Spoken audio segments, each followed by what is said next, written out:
থাকেন গেটের সামনে, ঠিক আছে, প্রতিদিন আমিও আমার এরকমই কাজই করব, চলুক।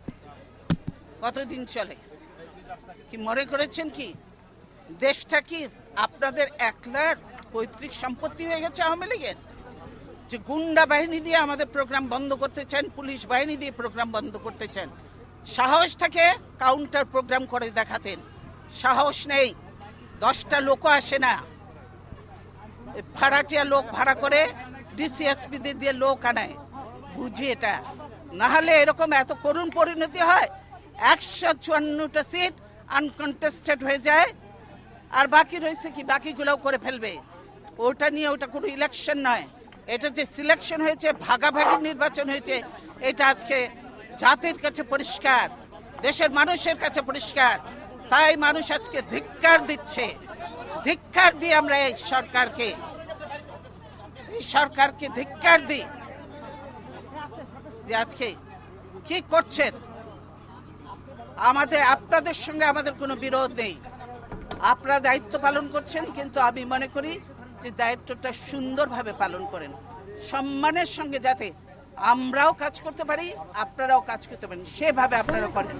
আপনাদের সঙ্গে আমাদের কোনো বিরোধ নেই, পুলিশ বাহিনী, কিন্তু এটা তো ঠিক নয় যে আমাকে আমার বাড়ির থেকে বেরোতে দেবেন না, এটা তো ঠিক নয়, এটা তো ঠিক নয়। সেটা আপনাদের যে অফিসার ছিল সে গেল কোথায়? তার সাথেই তো আমি কথা বলতে চেয়েছি, কেন আমার পথ আটকিয়েছে, কিন্তু সে কোথায়, কেন সে আসছেন এখন সামনে? এতক্ষণ তো অনেক কথা বললেন, আপনি কি এখন মুখটা বন্ধ কেন? এই যে মহিলা, আপনার মুখটা এখন বন্ধ কেন বলেন তো? কি বলছিলেন এতক্ষণ ধরে? মুখটা বন্ধ কেন এখন? দেশ কোথায়? গোপালী,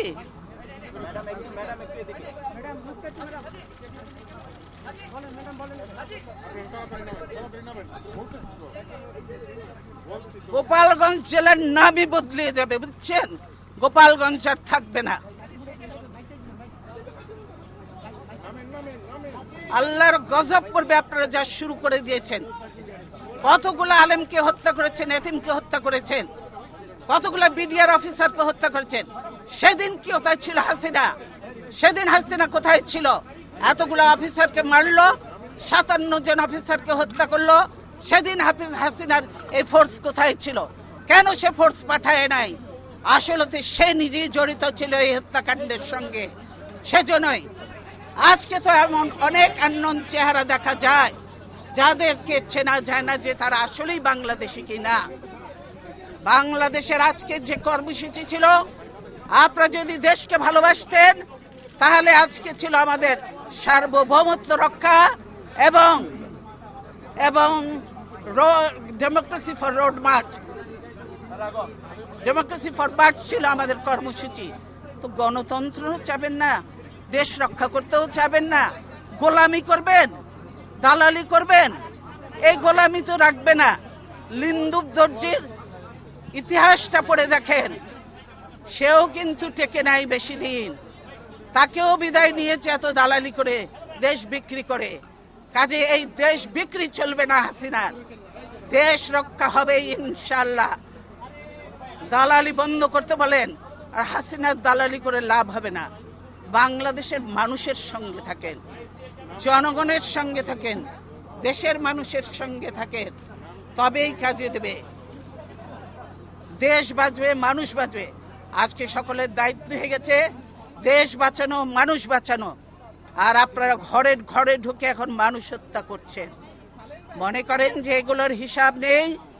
এই মা বোনের কান্না, এই আলেম এতিমের কান্না, এই বিডিআর এর অফিসারদের ওয়াইফদের কান্না, এগুলি কি বৃথা যাবে?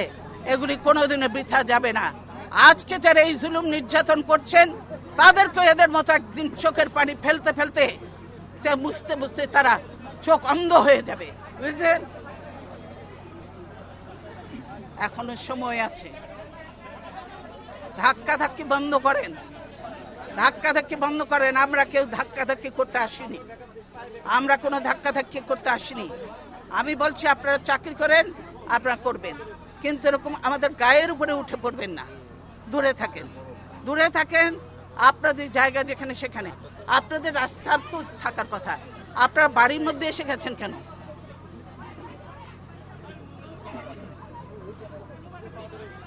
কি আপনাদের মেয়েরা তো ঝগড়া করে কেন? হ্যাঁ মেয়েরা চুপ করো। কয়দিনের চাকরি হয়েছে যে এত কথা বলো?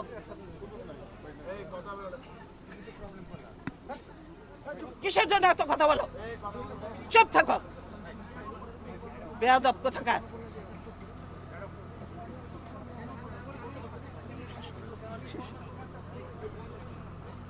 আপনার অফিসার কোথায় গেল? আসলো না? তাকে বলবেন আমার সঙ্গে দেখা করতে, আমি তার সঙ্গে কথা বলতে চাই। বুঝেছেন কি বোঝেননি কথাটা? এইটা তো বাংলা ভাষা নাকি অন্য কোনো ভাষায় বলতে হবে আপনাদেরকে? বুঝেছেন? সেই অফিসার কোথায়? তাকে বলেন আমার সঙ্গে দেখা করবে।